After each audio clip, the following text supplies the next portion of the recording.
পঞ্চায়েতে আপনি টিকিট পাবেন, আপনি গ্রাম পঞ্চায়েতের প্রধান, উপপ্রধান, আপনি আপনার ভোটে জিতবেন।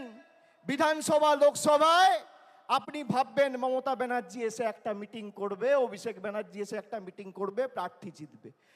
গায়ে গতরে আপনি যে পরিশ্রম আপনার নির্বাচনে করেন, সেই পরিশ্রম প্রত্যেকটা নির্বাচনে করতে হবে। তার কারণ এই লড়াই শুধু মমতা বন্দ্যোপাধ্যায়ের আর তৃণমূল সৈনিকদের নয়, এটা বাংলার 10 কোটি মানুষের সম্মানের লড়াই। আর যারা ভাবছে যে আমরা আমাদের নির্বাচনে করব আর পার্টির অন্য নির্বাচনে তো পার্টির মতো বুঝে নেবে, আমি এই যে 1-1.5 মাস কোনো রাজনৈতিক কর্মসূচিতে আপনারা আমাকে দেখেননি, তার কারণ পর্যালোচনার কাজে আমি ব্যস্ত ছিলাম। আগামী 3 মাসের মধ্যে এর ফল আপনারা দেখবেন, 3 মাসের মধ্যে।